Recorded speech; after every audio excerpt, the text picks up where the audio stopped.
ಎಲ್ಲರಿಗೂ ನಮಸ್ಕಾರ. ನಾನು doctor Nirmala Kelamani, MD Ayurveda, PG diploma in yoga ಮತ್ತು MSc ಯೋಗವನ್ನು ಮಾಡಿ ಪ್ರಾಧ್ಯಾಪಕಳಾಗಿ ಶ್ರೀ ಹಿಂಗುಲಾಂಬಿಕಾ ಆಯುರ್ವೇದಿಕ್ ಮೆಡಿಕಲ್ ಕಾಲೇಜ್ ಕಲಬುರಗಿಯಲ್ಲಿ ಸೇವೆಯನ್ನು ಸಲ್ಲಿಸ್ತಾ ಇದ್ದೇನೆ. ಇವತ್ತಿನ ಪರಿಸ್ಥಿತಿಯಲ್ಲಿ ಉದ್ಭವ ಆಗಿರುವಂತಹ ಕೊರೋನಾ ಇದು ವಿಶ್ವವ್ಯಾಪಿಯಾಗಿ ಹರಡಿದೆ. ಜನರಲ್ಲಿ, ಇಡೀ ವಿಶ್ವದಲ್ಲಿ ಜನರಿಗೆ ಇದರ ಬಗ್ಗೆ ಹೆಚ್ಚು ಆತಂಕಕ್ಕೆ ಒಳಪಟ್ಟಿದ್ದಾರೆ. ಹಾಗಾಗಿ ಈ ಒಂದು ಕೊರೋನಾ ವಿಷಯ ಸಂಬಂಧ ಆಯುರ್ವೇದ ಏನ್ ಹೇಳ್ತದ ಅನ್ನುವಂತಹ ವಿಚಾರವನ್ನ ಇವತ್ತು ತಿಳಿಸ್ಕೊಡ್ಲಿಕ್ಕೆ ಇಷ್ಟಪಡ್ತೇನೆ. ಆಯುರ್ವೇದದಲ್ಲಿ ಮೊದಲಿನಿಂದಲೂ ಕೂಡ ಸಾಂಕ್ರಾಮಿಕ ರೋಗ ಅಥವಾ ಸೋಂಕು ರೋಗಗಳನ್ನ ನಮ್ಮ ಸಂಹಿತೆಗಳಲ್ಲಿ ನಾವು ನೋಡಿದ್ದೇವೆ. ಆ ಸೋಂಕು ರೋಗದ ಬಗ್ಗೆ ಅವರ ಉಲ್ಲೇಖ ಏನಪ್ಪಾ ಅಂತ ಹೇಳಿದ್ರೆ, ಈ ಸೋಂಕು ರೋಗ ಹರಡುವುದು ಹೇಗೆ ಅನ್ನುವಂತಹ ವಿಚಾರವನ್ನು ತಿಳಿಸಿದ್ದಾರೆ. ಹೇಗೆ ಅಂತ ಹೇಳಿದ್ರೆ, ಜೊತೆಯಲ್ಲೇ ಇರುವಂಥದ್ದು, ಅತಿ ಹೆಚ್ಚಿನ ಸಾಮೀಪ್ಯದಲ್ಲಿ ಇರುವಂಥದ್ದು, ಮತ್ತೆ ಜನರೊಂದಿಗೆ ಒಡನಾಟಗಳು ಹೆಚ್ಚಾದಾಗ, ಮತ್ತೆ ಗುಂಪುಗಳಲ್ಲಿ ಹೆಚ್ಚು ಜನರು ಸೇರಿಕೊಂಡಾಗ, ನಂತರ ಈ ರೋಗ ಬಂದಂತಹ, ಯಾವುದೇ ರೋಗ ಬಂದಂತಹ, ಸೋಂಕು ರೋಗ ಬಂದಂತಹ ವ್ಯಕ್ತಿ ಅವರ ಒಟ್ಟಿಗೆ ಒಂದೇ ಬಟ್ಟೆಗಳನ್ನ ಹಾಕೊಳ್ಳುವಂಥದ್ದಾಗಿರ್ಬೋದು, ಅಥವಾ ಅವರೊಟ್ಟಿಗೆ ಕೂತು ಊಟ ಮಾಡುವಂಥದ್ದಾಗಿರ್ಬೋದು, ಅವರು ಬಳಸಿದಂತಹ ಸಾಮಗ್ರಿಗಳನ್ನ ನಾವು ಬಳಸುವಂಥದ್ದಾಗಿರ್ಬೋದು, ಅಥವಾ ಅವರು ಇದ್ದಂತಹ ಜಾಗದಲ್ಲೇನೆ ಹೆಚ್ಚು ಜನ ಸೇರ್ಕೊಳ್ಳುವಂಥದ್ದು. ಹೀಗೆ ಸಂಪರ್ಕದಲ್ಲಿ ಯಾರಿರ್ತಾರೆ, ಈ ರೋಗಿಗಳ ಸಂಪರ್ಕದಲ್ಲಿ ಯಾರಿರ್ತಾರೆ ಅವರಿಗೆ ಇದು ಹರಡುವ ಸಾಧ್ಯತೆ ಇದೆ ಅನ್ನುವಂತಹ ವಿಚಾರವನ್ನ ಮೊದಲೇ ಹೇಳಿದೆ. ಹಾಗಿದ್ರೆ ಇದಕ್ಕೆ ಪರಿಹಾರ ಕೂಡ ಹೇಳಿರ್ಬೋದಲ್ಲ. ಈ ರೋಗವನ್ನು ಗುರುತಿಸ್ಕೊಂಡಿದ್ದಾರೆ ಅಂತ ಹೇಳಿದ್ರೆ ಇದಕ್ಕೆ ಪರಿಹಾರ ಕೂಡ ಹೇಳಿದ್ದಾರೆ. ಹೌದು, ಒಳ್ಳೆ ಪರಿಹಾರಗಳನ್ನ ಹೇಳಿದ್ದಾರೆ. ಮೊದಲಿಗೆ ಏನ್ ಹೇಳಿದ್ದಾರೆ ಅಂತ ಹೇಳಿದ್ರೆ, ಆ ವ್ಯಕ್ತಿಯನ್ನ ಸಮಾಜದಲ್ಲಿ ದೂರ ಇಡಬೇಕು ಅಂತ ಹೇಳ್ಬಿಟ್ಟು, ಬೇರೆ ಇತರ ಆರೋಗ್ಯವಂತಹ ಪುರುಷರಿಂದ ಅವರನ್ನ ಪ್ರತ್ಯೇಕವಾಗಿ ಇರಿಸಬೇಕಾಗಿ ಬರ್ತದೆ. ನಂತರ ಅವರಿಗೆ ಪ್ರತ್ಯೇಕವಾಗಿ ಔಷಧಗಳನ್ನ ಕೊಡಬೇಕಾಗಿ ಬರುತ್ತೆ. ಒಟ್ಟಾರೆ ಹೇಳುವುದು ಅಂತ ಹೇಳಿದ್ರೆ, ಯಾವುದೇ ಸೋಂಕಿತ ರೋಗಿಯೊಟ್ಟಿಗೆ ಸಹಭೋಜನ ಅಂದ್ರೆ ಒಟ್ಟಿಗೆ ಕೂತು ಊಟ ಮಾಡುವಂತದ್ದಾಗ್ಬೋದು, ಅಥವಾ ಅವರೊಟ್ಟಿಗೆ ಮಲಗುವಂತದ್ದಾಗಿರ್ಬೋದು, ಅಥವಾ ಅವರು ಬಳಸುವಂತಹ ವಸ್ತ್ರ ಆಭರಣಗಳೇನಿದಾವ ಅಂತದನ್ನ ಮತ್ತೆ ನಾವು ಬಳಸುವಂತದ್ರಿಂದ ಈ ರೋಗ ಹರಡಲು ಹೆಚ್ಚು ಸಾಧ್ಯತೆ ಇರ್ತದೆ. ಹಾಗಿದ್ರೆ ಪರಿಹಾರ ಏನ್ ಹೇಳಿದಾರಪ್ಪ ಅಂತ ಹೇಳಿದ್ರೆ, ಯಾವಾಗ್ಲೂ ಅಷ್ಟೇ ಆಯುರ್ವೇದ ಹೇಳೋದೇನಂತಂದ್ರೆ ನಿಧಾನ ಪರಿವರ್ಜನ ಅಂತ ಹೇಳ್ತದೆ. ಅಂದ್ರೆ ನಿಧಾನ, ಯಾವ ಕಾರಣಗಳಿಂದ ರೋಗ ಬರ್ತದೋ ಆ ಕಾರಣದಿಂದ ದೂರ ಇರೋದೇ ಮೊದಲನೇ ಪರಿಹಾರ ಅಂತ ಹೇಳ್ಬಿಟ್ಟು. ಸೊ ಹಾಗಾಗಿ ಈ ರೀತಿಯಾಗಿ ಸಾಂಕ್ರಾಮಿಕ ರೋಗ ಆಗ್ಲಿ ಅಥವಾ ಸೋಂಕು ರೋಗದ ಬಳಲ್ತಾ ಇರುವಂತಹ ವ್ಯಕ್ತಿಯಲ್ಲಿ ಪರಿಹಾರ ರೋಗದಿಂದ ಆ ಒಂದು ವ್ಯಕ್ತಿಯಿಂದ ದೂರ ಇರುವಂತದ್ದೇ ಪರಿಹಾರ. ಅದರ ಒಟ್ಟಿಗೆ ನಮ್ಮ ಶರೀರದ ಒಳಗೆ ಏನಾದ್ರೂ ತೊಂದರೆ ಆಯ್ತು ಅಂತ ಹೇಳಿದ್ರೆ ಅದರಿಂದ ಪರಿಹಾರ ಹೇಗೆ ಕಾಣ್ಕೊಳ್ಬೇಕು ಅನ್ನೋದು ಕೂಡ ಹೇಳಿದ್ದಾರೆ. ಬಿಸಿನೀರಿನ ಉಪಯೋಗ ನಮ್ಮ ಆಯುರ್ವೇದದಲ್ಲಿ ಬಹಳ ಪ್ರಾಮುಖ್ಯತೆ ಕೊಡುವಂಥದ್ದು ಬಿಸಿನೀರಿಗೆ. ಯಾವುದೇ ರೋಗ ಬರಲಿ ಅಥವಾ ರೋಗ ಬರದೇ ಇರಲಿ, ಬರಬಾರದು ಅನ್ನುವಂಥ ಉದ್ದೇಶದಿಂದ ಕೂಡ ನಾವು ಬಿಸಿನೀರನ್ನ ಹೇಳ್ತೇವೆ. ಸೊ ನಿತ್ಯ ಉಪಯೋಗಕ್ಕೆ ಬಿಸಿನೀರೇ ಬಹಳ ಒಳ್ಳೆಯದು. ಹಾಗೊಂದು ವೇಳೆ ತಗೊಳ್ಳಿಕ್ಕೆ ಆಗೋದಿಲ್ಲಪ್ಪ ಅಂತ ಹೇಳಿದಂತಂದ್ರೆ ಕನಿಷ್ಠ ರೋಗ ಬಂದಾಗಲೇ ಆದ್ರೂ ಕೂಡ ನಾವು ಬಿಸಿನೀರಿನ ಒಂದು ಉಪಯೋಗವನ್ನ ಮಾಡುವಂಥದ್ದು ಸೂಕ್ತ ಅಂತ ಹೇಳ್ತೇವೆ. ಹಾಗೆ ಬಿಸಿನೀರು ಕುಡಿಯೋದು, ಅದರ ಜೊತೆನಲ್ಲಿ ಟೀ ಡಿಕಾಕ್ಷನ್ ಕೂಡ ಹೇಳಿದ್ದಾರೆ. ಕಾಡಗಳನ್ನ ಮಾಡಿಕೊಂಡು ತಗೊಳ್ಳಿ ಅಂತ ಹೇಳ್ಬಿಟ್ಟು. ಈ ಕಾಡ ಅಥವಾ ಕಷಾಯವನ್ನ ಮಾಡೋದು ಹೇಗಪ್ಪ ಅಂತ ಹೇಳಿದ್ರೆ, ನಮ್ಮಲ್ಲಿ ನಿತ್ಯ ನಮ್ಮ ಸರಳವಾಗಿ ನಮ್ಮ ಅಂಗಳದಲ್ಲೇ ಸಿಗುವಂತಹ ತುಳಸಿ ಆಗಿರಬಹುದು, ಅಥವಾ ಪುದೀನ ಆಗಿರಬಹುದು, ಮತ್ತೆ ಅಡಿಗೆ ಮನೆಯಲ್ಲಿ ಇರುವಂತಹ ಲವಂಗ, ದಾಲ್ಚೀನಿ, ಶುಂಠಿ, ಮೆಣಸು ಇತ್ಯಾದಿಗಳನ್ನ ಬಳಸಿ ಕಾಡವನ್ನ ತಯಾರಿ ಮಾಡಿ ಆ ಕಾಡವನ್ನ ಸೇವನೆ ಮಾಡೋದ್ರಿಂದ ಕೂಡ ನಾವು ಸಾಕಷ್ಟು ಸೋಂಕು ರೋಗಗಳಿಂದ ದೂರ ಉಳಿಬಹುದಾಗಿರುತ್ತೆ. ಅದರ ಜೊತೆನಲ್ಲಿ ಆಯುರ್ವೇದ ಹೇಳುವಂತಹ ಒಂದು ಪದ್ಧತಿ ಏನಪ್ಪಾ ಅಂತ ಹೇಳಿದ್ರೆ, ಯಾವುದೇ ಮನುಷ್ಯನಿಗೆ ರೋಗ ಬರಲಿ ಬಾರದೇ ಇರಲಿ ಅವನು ಯಾವಾಗ್ಲೂ ಲಘು ಆಹಾರವನ್ನ ತಗೊಳ್ಳುವಂಥದ್ದು, ಪಥ್ಯ ಆಹಾರವನ್ನ ತಗೊಳ್ಳುವಂಥದ್ದನ್ನ ಸೂಚಿಸಿದೆ.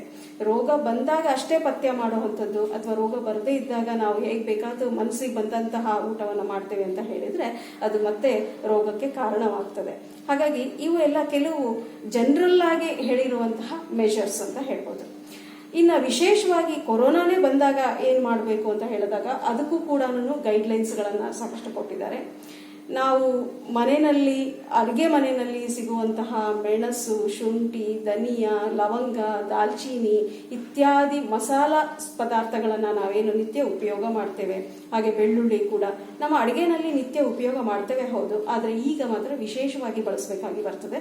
ಇದನ್ನ ಕಾಡದ ರೂಪದಲ್ಲಿ ಆಗಿರ್ಬೋದು ಅಥವಾ ಅಡಿಗೆನಲ್ಲಿ ಇದನ್ನ ಹೆಚ್ಚು ಬಳಸುವಂಥದ್ದನ್ನ ನಾವು ಅಭ್ಯಾಸ ಮಾಡ್ಕೊಂಡೆವು ಅಂತ ಹೇಳಿದ್ರೆ ನಮ್ಮ ಪಚನ ಸಂಸ್ಥೆ ಏನಿದೆ, ಕ್ರಿಯೆ ಏನಿದೆಯಲ್ಲ ಅದು ಸರಳವಾಗಿ ನಡೆಯುತ್ತೆ, ಸರಾಗವಾಗಿ ನಡೆಯುತ್ತೆ.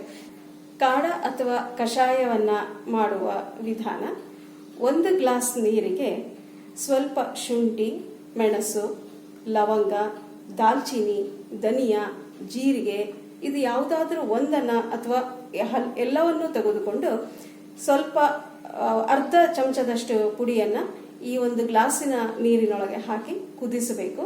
5 ನಿಮಿಷ ಕುದ್ದಿದ ನಂತರ ಅದನ್ನ ಫಿಲ್ಟರ್ ಮಾಡಿ ಅದಕ್ಕೆ ಸ್ವಲ್ಪ ರುಚಿ ಹೆಚ್ಚಿಸಬೇಕು ಅಂತ ಹೇಳಿದ್ರೆ ಸ್ವಲ್ಪ ಬೆಲ್ಲ ಅಥವಾ ಸಕ್ಕರೆಯನ್ನ ಹಾಕೊಂಡು ಕುಡಿಬಹುದು. ಈ ರೀತಿಯಾಗಿ ಮಾಡಿದಂತಹ ಕಷಾಯವನ್ನ ಬೆಳಗ್ಗೆ ಮತ್ತೆ ಸಂಜೆ 2 ಹೊತ್ತಿಗೆ ಚಹಾ ಬದಲಾಗಿ ಈ ಒಂದು ಡಿಕಾಕ್ಷನ್ ಅಥವಾ ಕಷಾಯವನ್ನು ಕುಡಿಯೋದ್ರಿಂದ ಹೆಚ್ಚು ಲಾಭವನ್ನ ಪಡೆಯಬಹುದಾಗಿದೆ ಮತ್ತು ನಾವು ಯಾವುದೇ ಸೋಂಕಿತ ರೋಗಗಳಿಂದ ದೂರ ಉಳಿಯಬಹುದು. ಬಿಸಿ ನೀರಿನ ಉಪಯೋಗವನ್ನ ಆಯುರ್ವೇದದಲ್ಲಿ ಬಹಳಷ್ಟು ಹೇಳಿದೆ. ಬಿಸಿ ನೀರನ್ನ ಮಾಡೋದು ಹೇಗಪ್ಪ ಅಂತ ಹೇಳಿದ್ರೆ ಸುಮ್ಮನೆ ಒಲೆ ಮೇಲೆ ಇಟ್ಟು ಹೀಗೆ ತೆಗೆದು ಬಿಟ್ರೆ ಅದು ಬಿಸಿ ನೀರಾಗುವುದಿಲ್ಲ. 1 ಗ್ಲಾಸ್ ನೀರನ್ನ ಒಂದು ಬೊಗೋಣಿಯಲ್ಲಿ ತಗೊಂಡು ಅದನ್ನ ಚೆನ್ನಾಗಿ ಕುದಿಸಬೇಕು. ಕುದ್ದಿದ ನಂತರ 1/4 ಭಾಗದಷ್ಟು ನೀರು ಹಾವಿಯಾಗಿ ಹೋದ ನಂತರ ಆ ನೀರನ್ನ ನಾವು ಬಿಸಿ ನೀರು ಅಂತ ಹೇಳ್ತೇವೆ. ಹೀಗೆ ಮಾಡಿದಂತಹ ಬಿಸಿ ನೀರನ್ನ ನಿತ್ಯವೂ ಸೇವನೆ ಮಾಡೋದು ಬಹಳ ಉಪಯೋಗ ಆಗ್ತದೆ. ಆದ್ರೆ ಅಷ್ಟು ಬಿಸಿ ನೀರನ್ನು ನಾವು ತಗೊಳ್ಳಿಕ್ಕೆ ಆಗೋದಿಲ್ಲ ಅನ್ನೋಂಥವ್ರು ಏನಪ್ಪಾ ಅಂತಂದ್ರೆ ಕನಿಷ್ಠ ಬೆಳಗ್ಗೆ ಮತ್ತೆ ಸಂಜೆ ಆದ್ರೂ ಕೂಡ ಈ ಬಿಸಿ ನೀರನ್ನ ಉಪಯೋಗ ಮಾಡೋದು. ಮತ್ತೊಂದು ವಿಶೇಷತೆ ಏನಪ್ಪಾ ಅಂತ ಹೇಳಿದ್ರೆ ಈ ಬಿಸಿ ನೀರು ನಾವು ಊಟ ಮಾಡಿದ ನಂತರ ಬಿಸಿ ನೀರನ್ನ ಕುಡಿದಾಗ ಅನ್ನ ಪಚನ ಆಗ್ಲಿಕ್ಕೆ ಸರಳ ಆಗ್ತದೆ. ನಂತರ ಗಂಟಲಿನಿಂದ ಮತ್ತೆ ಮೂಗಿನಿಂದ ಬಾಯಿನಿಂದ ಹರಡುವಂತಹ ರೋಗಗಳು ಕೂಡ ನಾವು ದೂರ ಮಾಡಬಹುದಾಗಿದೆ. ಆ ಬಿಸಿ ನೀರಿನ ಜೊತೆನಲ್ಲಿ ಮತ್ತೊಂದೇನಪ್ಪಾ ಅಂತಂದ್ರೆ ಕಷಾಯ ಮಾಡಿ ಕುಡಿಯುವಂಥದ್ದು. ಸಾಮಾನ್ಯವಾಗಿ ನಮ್ಗೆಲ್ಲರಿಗೂ ಅಭ್ಯಾಸ ಇದೆ, ಚಹಾ ಕುಡಿಬೇಕು ಅಂತ ಅನ್ಸುತ್ತೆ. ಬೆಳಗ್ಗೆ ಎದ್ದ ಕೂಡಲೇ ಸಂಜೆ ಆಗಿದ್ದ ಕೂಡಲೇ ನಾವು ಚಹಾನ ಕುಡಿತೇವೆ. ಚಹಾನ ಬದಲಾಗಿ ನಾವು ಗ್ರೀನ್ ಟೀ ಅಂತ ಏನು ಹೇಳ್ತೇವೆ ಆ ಗ್ರೀನ್ ಟೀ ಅನ್ನ ಕುಡಿಯೋದು ಒಳ್ಳೆಯದು ಅಂತ ಹೇಳ್ತೇನೆ. ಈ ಒಂದು ಸಂದರ್ಭದಲ್ಲಿ ಈ ಗ್ರೀನ್ ಟೀ ಮಾಡುವ ಒಂದು ವಿಧಾನ ಹೇಗಪ್ಪ ಅಂತ ಹೇಳಿದ್ರೆ 1 ಗ್ಲಾಸಿನ ನೀರನ್ನ ಬೊಗೋಣಿಯಲ್ಲಿ ತಗೊಂಡು ಅದರಲ್ಲಿ ಶುಂಠಿ ಅಥವಾ ಪಿಪ್ಪಲಿ ಅಥವಾ ಮರೀಚ ಅಂತ ಹೇಳ್ತೇವೆ, ಕಾಳುಮೆಣಸು ಮತ್ತೆ ಅರಿಶಿನ ಇತ್ಯಾದಿಗಳನ್ನ ಮನೆಯಲ್ಲೇ ಅಡಿಗೆ ಮನೆಯಲ್ಲೇ ಸಿಗುವಂತಹ ಸಾಮಾನುಗಳನ್ನ ಬಳಸಿ ಈ ಒಂದು ಶುಂಠಿಯ ಅಥವಾ ಮೆಣಸಿನ ಒಂದು ಕಾಡವನ್ನ ಮಾಡಿ ಕುಡಿಯೋದ್ರಿಂದ ದೇಹದ ತಾಪಾಂಶ ಹೆಚ್ಚಾಗ್ತದೆ. ಅದರ ಜೊತೆನಲ್ಲಿ ನಾವು ತಿಂದಂತ ಅನ್ನ ಕೂಡ ಪಚನ ಆಗ್ತದೆ. ಅದರ ಜೊತೆನಲ್ಲಿ ಈ ಕಫದಿಂದ ಬರುವಂತಹ ರೋಗಗಳನ್ನ ದೂರ ಮಾಡಲಿಕ್ಕೆ ಸಹಾಯ ಮಾಡ್ತದೆ. ಸೊ ಈ ರೀತಿಯಾಗಿ ನಾವು ದಿನನಿತ್ಯ ಈ ಒಂದು ಕಷಾಯವನ್ನ ಅದರೊಟ್ಟಿಗೆ ತುಳಸಿ ಕೂಡ ಬಳಸಬಹುದು. ಎಲ್ಲರ ಮನೆಯ ಅಂಗಳದಲ್ಲಿ ತುಳಸಿ ಅನ್ನುವಂಥದ್ದು ಇರ್ತದೆ. ಇನ್ನು ಕೆಲವರಿಗೆ ಹವ್ಯಾಸ ಇರ್ತದೆ ಕೆಲವು ಔಷಧೀಯ ಸಸ್ಯಗಳನ್ನ ಮನೆ ಅಂಗಳದಲ್ಲಿ ಬೆಳೆಯುವಂಥದ್ದು, ಅಂತವರಲ್ಲಿ ಪುದೀನ ಅನ್ನುವಂಥದ್ದು ಸಾಕಷ್ಟು ಕಾಣಿಸ್ಕೊಳ್ತದೆ. ಹಾಗೆ ಅಮೃತ ಬಳ್ಳಿ ಸರ್ವೇ ಸಾಮಾನ್ಯವಾಗಿರುವಂಥದ್ದು ಎಲ್ಲ ಜನಕ್ಕೆ ಗೊತ್ತಿರುವಂಥವ್ರು. ಸೊ ಅಮೃತ ಬಳ್ಳಿಯ ಒಂದು ಕಡ್ಡಿಯನ್ನ ಸಣ್ಣ ಒಂದು ಕಡ್ಡಿಯನ್ನ ಅಥವಾ ಎಲೆಗಳನ್ನ ಹಾಕಿ ಕೂಡ ಕಷಾಯ ಮಾಡಿ ಕುಡಿಯೋದ್ರಿಂದ ಈ ರೋಗ ನಿರೋಧಕ ಶಕ್ತಿ ಹೆಚ್ಚಾಗ್ತದೆ. ಇದಲ್ಲದೆ ನಮಗೆ ಟೀ ಕುಡಿಯುವಂತಹ ಅಭ್ಯಾಸ ಹೆಚ್ಚಾಗಿರ್ತದೆ. ಆ ಟೀಯ ಬದಲಾಗಿ ಇನ್ನೊಂದು ಉತ್ತಮವಾದಂತಹ ಒಂದು ಕಾಡವನ್ನು ನಾವು ಮಾಡ್ಕೊಂಡು ಕುಡಿಬಹುದು. ಏನಪ್ಪಾ ಅಂತ ಹೇಳಿದ್ರೆ ಅರ್ಧ ಗ್ಲಾಸ್ ನೀರು, ಅರ್ಧ ಗ್ಲಾಸ್ ಹಾಲು, ಅದಕ್ಕೆ 1 ಚಿಟಿಕೆಯಷ್ಟು ಅರಿಶಿಣ ಮತ್ತೆ ಒಂದೇ ಒಂದು ಕಾಳು ಮೆಣಸನ್ನ ಪುಡಿ ಮಾಡಿ ಈ ಮಿಶ್ರಣಕ್ಕೆ ಹಾಕಬೇಕು. ಈ ಮಿಶ್ರಣವನ್ನ ಚೆನ್ನಾಗಿ ಕುದಿಸಬೇಕು. ಎಷ್ಟು ಮಟ್ಟಿಗೆ ಕುದಿಸ್ಬೇಕಂತ ಹೇಳಿದ್ರೆ ಅರ್ಧ ಏನು ನೀರು ಹಾಕಿದ್ದೆವು ಆ ನೀರನ್ನ ತೆಗೆದು ಹಾವಿಯಾಗಿ ಹೋಗುವ ಹಾಗೆ ಮತ್ತೆ ಬರೀ ಹಾಲು ಮಾತ್ರ ಉಳಿಯುವ ಹಾಗೆ ನಾವು ಇದನ್ನ ಕುದಿಸ್ಬೇಕು. ಹೀಗೆ ಮಾಡಿದಂತಹ ಹಾಲನ್ನ ಬೇಕಿದ್ರೆ ಸಕ್ಕರೆ ಹಾಕೊಳ್ಬಹುದು ಅಥವಾ ಬೆಲ್ಲ ಹಾಕೊಂಡು ಕುಡಿಬಹುದು. ಈ ರೀತಿಯಾದಂಥದ್ದನ್ನ ನಾವು ಅರಿಶಿಣದ ಹಾಲು ಅಂತ ಹೇಳ್ತೇವೆ ಅಥವಾ ಗೋಲ್ಡನ್ ಮಿಲ್ಕ್ ಅಂತ ಈಗೇನು ಹೊಸ ಹೆಸರನ್ನ ಕೊಟ್ಟಿದ್ದಾರೆ ಆಯುಷ್ ಇಲಾಖೆಯವರು. ಈ ಗೋಲ್ಡನ್ ಮಿಲ್ಕ್ ನ ಒಂದು ಒಳ್ಳೆಯ ಒಂದು ಲಾಭವನ್ನ ನಾವು ಪಡಿಬಹುದಾಗಿದೆ. ಇದು ನಾವು ಸಾಮಾನ್ಯವಾಗಿ ಆಯುರ್ವೇದದಲ್ಲಿ ಕಫಜ ರೋಗಗಳು ಅಂತ ಏನ್ ಹೇಳ್ತೇವೆ, ಕಫಕ್ಕೆ ಸಂಬಂಧಪಟ್ಟಂತಹ ರೋಗಗಳು ನಮ್ಮಲ್ಲಿ ಏನಾಗ್ತದೆ, ಮತ್ತೆ ಕಾಲ ವೈಪರೀತ್ಯದಿಂದ ಹೊರಗಡೆ ಋತುಮಾನ ಬದಲಾವಣೆ ಆಯ್ತಪ್ಪ ಅಂತ ಹೇಳಿದ್ರೆ ಮಳೆಗಾಲದಿಂದ ಚಳಿಗಾಲಕ್ಕೆ ಹೋಗುವಾಗ ಅಥವಾ ಚಳಿಗಾಲದಿಂದ ಬಿಸಿಲುಗಾಲಕ್ಕೆ ಬರುವಂತಹ ಸಂದರ್ಭದಲ್ಲಿ ಸಾಮಾನ್ಯವಾಗಿ ಎಲ್ಲಾ ಮನುಷ್ಯರಲ್ಲಿ ಕೆಮ್ಮು, ನೆಗಡಿ ಮತ್ತೆ ಜ್ವರ ಇತ್ಯಾದಿಗಳು ಕಾಣಿಸ್ಕೊಳ್ತದೆ. ಇಂತಹ ಸಂದರ್ಭದಲ್ಲಿ ಕೂಡ ಈ ಗೋಲ್ಡನ್ ಮಿಲ್ಕ್ ಅಂತ ಏನ್ ಹೇಳಿದೆ, ಅರಿಶಿಣ ಮತ್ತೆ ಮೆಣಸನ್ನ ಹಾಕಿ ಸಿದ್ಧ ಮಾಡಿದಂತಹ ಹಾಲು ಏನಿದೆ ಈ ಹಾಲನ್ನ ಕುಡಿಯೋದ್ರಿಂದ ಸಾಕಷ್ಟು ಲಾಭ ನಮಗೆ ಸಿಗ್ತದೆ. ಹಾಗೆ ನಾವು ದಿನನಿತ್ಯ ಬೆಳಗ್ಗೆ ಎದ್ದಾಗ ಹಲ್ಲು ಉಜ್ಜುತ್ತೇವೆ, ಬಾಯಿ ತೊಳಿತೇವೆ, ಬಾಯಲ್ಲಿ ನೀರು ಹಾಕಿ ಮುಕ್ಕಳಿಸ್ತೇವೆ. ಹೀಗೆ ಮಾಡೋದ್ರಿಂದ ನಮ್ಮ ಬಾಯಿನಲ್ಲಿ ಉಂಟಾದಂತಹ ಯಾವುದೇ ಕಫ ಆಗಿರ್ಬೋದು ಅಥವಾ ಮಲಿನ ಆಗಿರ್ಬೋದು ಇದನ್ನ ನಾವು ಹೊರ ಹಾಕ್ತೇವೆ. ಅದೇ ರೀತಿ ಈ ಕೊರೋನಾ ಸಂದರ್ಭದಲ್ಲಿ ನಾವೇನ್ ಮಾಡ್ಬೋದಪ್ಪ ಅಂತ ಹೇಳಿದಾಗ ಬಾಯಿನಲ್ಲಿ 1 ಚಮಚದಷ್ಟು ಕೊಬ್ಬರಿ ಎಣ್ಣೆ ಅಥವಾ ಎಳ್ಳೆಣ್ಣೆಯನ್ನ ಹಾಕೊಂಡು ಬಾಯಿ ಮುಕ್ಕಳಿಸ್ತಾ ಹೋಗ್ಬೇಕು. ಹೀಗೆ ಮಾಡೋದ್ರಿಂದ ಏನಾಗುತ್ತೆ ಅಂತಂದ್ರೆ ಆ ಎಣ್ಣೆ ಪರಿವರ್ತನೆ ಆಗಿ ಬಾಯಿ ತುಂಬಾ ಜೊಲ್ಲು ತುಂಬಿಕೊಳ್ಳುತ್ತೆ. ಅಂತಹ ಸಂದರ್ಭದಲ್ಲಿ ಬಾಯಿನಿಂದ ಜೊಲ್ಲನ್ನ ಹೊರಗೆ ಹಾಕಿ ಬಿಸಿ ನೀರಿನಿಂದ ಬಾಯಿ ಮುಕ್ಕಳಿಸಿ ತೊಳ್ಕೊಳ್ಬೇಕು. ಹೀಗೆ ಮಾಡೋದ್ರಿಂದ ಗಂಟಲಿಗೆ ಸಂಬಂಧಪಟ್ಟಂತಹ, ಮೂಗಿಗೆ ಸಂಬಂಧಪಟ್ಟಂತಹ ಮತ್ತೆ ಬಾಯಿಗೆ ಸಂಬಂಧಪಟ್ಟಂತಹ ರೋಗಗಳು ದೂರ ಆಗ್ಲಿಕ್ಕೆ ಸಾಧ್ಯ ಆಗ್ತದೆ. ಸೊ ಇದನ್ನ ನಾವು ನಿತ್ಯವೂ ಕೂಡ ಅಭ್ಯಾಸ ಮಾಡಬೇಕು. ಹೇಗೆ ಕನ್ನಡಿ ಮುಂದೆ ನಿಂತ್ಕೊಂಡಿದ್ ಕೂಡಲೇ ನಾವು ಬೆಳಗ್ಗೆ ಎದ್ದ ಕೂಡಲೇ ಹಲ್ಲುಜ್ಜಬೇಕು ಅನ್ನುವಂಥದ್ದು ನಮ್ಮ ಜ್ಞಾನಕ್ಕೆ ಬರ್ತದೆ. ಆ ಹಲ್ಲುಜ್ಜಿದ ತಕ್ಷಣ ಈ ಗಂಡೂಷ ಅನ್ನುವಂತಹ ಪದ್ಧತಿಯನ್ನ, ಅಂದ್ರೆ ನಾನು ಹೇಳಿದ್ನಲ್ಲ ಬಾಯಿನಲ್ಲಿ ಎಣ್ಣೆ ಹಾಕಿ ಬಾಯಿ ಮುಕ್ಕಳಿಸುವಂಥದ್ದು, ಇದನ್ನ ನಾವು ಆಯುರ್ವೇದದಲ್ಲಿ ಗಂಡೂಷ ಅಂತ ಹೇಳ್ತೇವೆ. ಈ ಒಂದು ಪದ್ಧತಿಯನ್ನ ದಿನನಿತ್ಯ ನಾವು ಅಭ್ಯಾಸ ಮಾಡೋದ್ರಿಂದ, ಕೊರೋನಾ ಬಂದಾಗ ಅಷ್ಟೇ ಅಲ್ಲ, ದಿನನಿತ್ಯ ನಾವು ಇದನ್ನ ಅಭ್ಯಾಸ ಮಾಡೋದ್ರಿಂದ ಏನಾಗುತ್ತಪ್ಪ ಲಾಭ ಅಂತ ಹೇಳಿದ್ರೆ ನಮ್ಮ ಹಲ್ಲುಗಳು ಮತ್ತೆ ಒಸಡು ಸದೃಢವಾಗ್ತದೆ. ಆನಂತರ ಬಾಯಿನಲ್ಲಿ ರುಚಿ ಹೆಚ್ಚಾಗ್ತದೆ. ಮತ್ತೆ ಗಂಟ್ಲಿಗೆ ಸಂಬಂಧಪಟ್ಟಂತಹ ರೋಗಗಳನ್ನ ನಾವು ದೂರ ಮಾಡಬಹುದಾಗಿರುತ್ತದೆ. ಸೊ ಇದು ಇಷ್ಟೆಲ್ಲ ಲಾಭವನ್ನ ನಾವು ಒಂದು ಪದ್ಧತಿ, ಗಂಡೂಷ ಅನ್ನುವಂತಹ ಒಂದು ಪದ್ಧತಿಯಿಂದ ನಾವು ಪಡಿಬಹುದಾಗಿದೆ. ಈಗ ಕೊರೋನಾ ತಡೆಗಟ್ಟುವುದು ಹೇಗೆ ಅನ್ನುವಂತಹ ವಿಚಾರಗಳನ್ನ ನಿಮ್ಮೊಟ್ಟಿಗೆ ಹೇಳಿದೆ. ಈಗ ಕೊರೋನಾ ರೋಗ ಬಂದಿದೆ, ಪಾಸಿಟಿವ್ ಇದೆ ಅಂತ ಹೇಳಿದಂತ ಸಂದರ್ಭದಲ್ಲಿ ಏನ್ ಮಾಡಬಹುದು ಅಂತ ಹೇಳಿದ್ರೆ, ಮೊದಲು ಆತಂಕಕ್ಕೆ ಒಳಗಾಗಬಾರದು. ಪೇಷಂಟ್ಗಳು ಹೆದರುವಂತಹ ಒಂದು ಸಂದರ್ಭ ಇಲ್ಲ. ಯಾಕಂದ್ರೆ ಸಾಕಷ್ಟು ಜನ ನಾವು ಗುಣಮುಖ ಆಗಿ ಹೋಗ್ತಾ ಇರುವಂತದನ್ನ ನೋಡ್ತಾ ಇದ್ದೇವೆ. ಎಷ್ಟು ಪಾಸಿಟಿವ್ ಕಾಣಿಸ್ಕೊಳ್ತಾ ಇದೆಯೋ ಅಷ್ಟೇ ಜನ ಗುಣಮುಖರಾಗಿ ಹೊರಗೆ ಹೋಗುವಂತದನ್ನ ನಾವು ನೋಡ್ತಾ ಇದ್ದೀವಿ. ಏನಪ್ಪಾ ಇದಕ್ಕೆ ಪರಿಹಾರ ಅಂತ ಹೇಳಿದ್ರೆ, ಈಗ ಗುಣಮುಖ ಆಗಬೇಕು ಅನ್ನೋದಾದ್ರೆ ಏನ್ ಮಾಡಬೇಕು ಅನ್ನುವಂಥದ್ದು ಪ್ರಶ್ನೆ ಬರ್ತದೆ. ಅಂತಹ ಸಂದರ್ಭದಲ್ಲಿ ಕೆಲವು ಔಷಧಗಳನ್ನ ಆಯುರ್ವೇದದಲ್ಲಿ ಹೇಳಿರುವಂತದ್ದಿದೆ. ಈ ರೋಗವನ್ನ ತಡೆಗಟ್ಟುವುದಕ್ಕಾಗಿ ಸಂಶಮನ ವಟಿ ಅಂತ ಅಂದ್ಬಿಟ್ಟು ಹೇಳ್ತಾರೆ. ಇದು ಅಮೃತ ಬಳ್ಳಿಯಿಂದಾನೇ ಮಾಡಿರುವಂತಹ ಒಂದು ಔಷಧ ಆಗಿರುತ್ತೆ. ಸೊ ಸಂಶಮನ ವಟಿ ಆಗಿರ್ಬೋದು ಅಥವಾ ಸುದರ್ಶನ ವಟಿ ಅಂತ ಹೇಳಿ ನಾವು ಜ್ವರಕ್ಕೆ ಏನು ಉಪಯೋಗ ಮಾಡ್ತೇವೆ ಅದನ್ನ ಕೂಡ ನಾವು ಉಪಯೋಗ ಮಾಡಬಹುದು. ಅದರ ಒಟ್ಟಿಗೆ ಅಣುತೈಲ ನಸ್ಯ ಅಂತ ಹೇಳಿದೆ. ಈ ನಸ್ಯವನ್ನ ಮಾಡ್ಕೊಳ್ಳೋದ್ರಿಂದ, ಅಣುತೈಲದಿಂದ ನಸ್ಯವನ್ನ ಮಾಡ್ಕೊಳ್ಳೋದ್ರಿಂದ ಕೂಡ ನಾವು ಈ ರೋಗವನ್ನ ತಡೆಗಟ್ಟಬಹುದಾಗಿರುತ್ತೆ. ಮತ್ತೆ ಹಾಗೊಂದು ವೇಳೆ ಅಣುತೈಲ ಸಿಗ್ಲಿಲ್ಲಪ್ಪ ಅಂತ ಹೇಳಿದ್ರೆ, ನಾನು ಆಗ್ಲೇ ಹೇಳಿದ್ನಲ್ಲ, ಕೊಬ್ಬರಿ ಎಣ್ಣೆ ಆಗಿರ್ಬೋದು ಅಥವಾ ತುಪ್ಪದಿಂದ ಆದ್ರೂ ಕೂಡ ಈ ನಸೆ ಕರ್ಮವನ್ನು ಮಾಡಬಹುದು. ಮತ್ತೊಂದು ಪ್ರಯೋಗ ಏನಪ್ಪಾ ಅಂತ ಹೇಳಿದ್ರೆ, ಈ ಒಣ ಶುಂಠಿಯ ಪುಡಿ ಏನಿದೆ ಆ ಪುಡಿಯನ್ನ ನಸ್ಯದ ಮೂಲಕ ತಗೊಳ್ಳುವಂಥದ್ದು. ಇದಕ್ಕೆ ನಾವು ಆಯುರ್ವೇದದಲ್ಲಿ ಪ್ರಥಮನ ನಸ್ಯ ಅಂತ ಅಂದ್ಬಿಟ್ಟು ಹೇಳ್ತೇವೆ. ಈ ಒಣ ಶುಂಠಿ ಪುಡಿಯನ್ನ 1 ಚಿಟಿಕೆ 2 ಬೆರಳ ಮಧ್ಯದಲ್ಲಿ ಇಟ್ಕೊಂಡು ಮೂಗಿನ ಹೊಳ್ಳೆಯ ಸಮೀಪ ತಗೊಂಡು ಹೋದಾಗ ಉಸಿರು ತಗೊಳ್ಬೇಕು. ಹಾಗೆ ಉಸಿರು ತಗೊಂಡಾಗ ಈ ಪುಡಿ ಏನಪ್ಪಾ ಅಂತಂದ್ರೆ ಮೂಗಿನ ಹೊಳ್ಳೆಯಲ್ಲಿ ಹೋಗ್ತದೆ. ಹಾಗೆ ಹೋದಾಗ ಏನಪ್ಪಾ ಅಂದ್ರೆ ಶುಂಠಿ ಪೌಡರ್ ಬಹಳ ತೀಕ್ಷ್ಣ ಇರ್ತದೆ, ಉಷ್ಣ ಇರ್ತದೆ. ನಮಗೆ ಇಮಿಡಿಯೇಟ್ ಆಗಿ ಏನಾಗುತ್ತೆ ಅಂದ್ರೆ ಸೀನು ಬರುವಂತಹ ಸಾಧ್ಯತೆ ಇರುತ್ತೆ. ಮತ್ತೆ ಒಳಗೆ ಉರಿ ಆಗುವಂತದ್ದು ಸಾಧ್ಯತೆ ಕೂಡ ಇರುತ್ತೆ. ಅದು ಬರೀ ಕೇವಲ ಸೆಕೆಂಡ್ಸ್ಗಳು ಮಾತ್ರ ಇರುತ್ತೆ. ಒಂದು 20 ಸೆಕೆಂಡ್ 30 ಸೆಕೆಂಡ್ ನಮಗೆ ಈ ಅನುಭವ ಆಗ್ತದೆ. ಅದಾದ ನಂತರ ತಾನೇ ಶಾಂತ ಆಗ್ತದೆ. ಸೊ ಹೀಗೆ ದಿನದಲ್ಲಿ 2 ಬಾರಿ ನಾವು ಶುಂಠಿ ಪುಡಿಯ ಒಂದು ನಸ್ಯವನ್ನ ಮಾಡ್ಕೊಳ್ಳೋದ್ರಿಂದ ನಾವು ಈ ರೋಗದಿಂದ ಮುಕ್ತರಾಗಬಹುದು. ಮತ್ತೆ ರೋಗ ಬಾರದೇ ಇರೋ ಹಾಗೆ ಕೂಡ ನಾವು ನೋಡ್ಕೊಳ್ಬಹುದಾಗಿರುತ್ತೆ. ಅದರ ಒಟ್ಟಿಗೆ ಮತ್ತೊಂದೇನಪ್ಪಾ ಅಂತ ಹೇಳಿದ್ರೆ, ನಾವು ಈ ಯಾವುದೇ ರೋಗ ಬಂದ್ರೂ ಕೂಡ ರೋಗಕ್ಕೆ ಚಿಕಿತ್ಸೆಯನ್ನ ಪಡೆದ ನಂತರ ಪೋಸ್ಟ್ ಟ್ರೀಟ್ಮೆಂಟ್ ಅಂತ ಹೇಳ್ತೇವೆ. ಇದಕ್ಕೆ ರಸಾಯನ ಚಿಕಿತ್ಸೆ ಅಂತ ಹೇಳ್ತೇವೆ. ಸೊ ಈ ರೋಗ ಬಂದು ಗುಣಮುಖರಾಗಿ ಆದ ನಂತರ ಏನಪ್ಪಾ ಮಾಡಬೇಕು ಅಂತ ಹೇಳಿದಾಗ ಈ ರಸಾಯನ ಚಿಕಿತ್ಸೆಯನ್ನ ಅಳವಡಿಸ್ಕೊಳ್ಬೇಕು. ಈ ರಸಾಯನ ಚಿಕಿತ್ಸೆಯಲ್ಲಿ ಮೊದಲನೇದು ಬರೋದೇನಪ್ಪಾ ಅಂತಂದ್ರೆ ಚ್ಯವನ್ಪ್ರಾಶ್. ಸರ್ವೇ ಸಾಮಾನ್ಯ ಎಲ್ಲರಿಗೂ ಗೊತ್ತಿರುವಂತದ್ದು ಈ ಚ್ಯವನ್ಪ್ರಾಶ್. ಈ ಚ್ಯವನ್ಪ್ರಾಶ್ನಲ್ಲಿ ಏನ್ ಬಳಸಲಾಗ್ತದ ಅಂತ ಹೇಳಿದ್ರೆ ನೆಲ್ಲಿಕಾಯಿ ಮುಖ್ಯ ಅಂಶ. ಅದರೊಳಗೆ ನೆಲ್ಲಿಕಾಯಿ ಇರ್ತದೆ. ಈ ನೆಲ್ಲಿಕಾಯಿಯ ಸೇವನೆ ಹಾಗೆ ಕೂಡ ಮಾಡಿದ್ರು ಕೂಡ ಅದು ರಸಾಯನವಾಗಿಯೇ ಕೆಲಸ ಮಾಡ್ತದೆ. ಆಗೊಂದು ವೇಳೆ ನಮ್ಗೆ ನೆಲ್ಲಿಕಾಯಿ ಸಿಗುದಿಲ್ಲ ಅಂತ ಸಂದರ್ಭದಲ್ಲಿ ಚ್ಯವನ್ಪ್ರಾಶನ್ನ ನಾವು ಬಳಸೋದ್ರಿಂದ ಈ ರೋಗದಿಂದ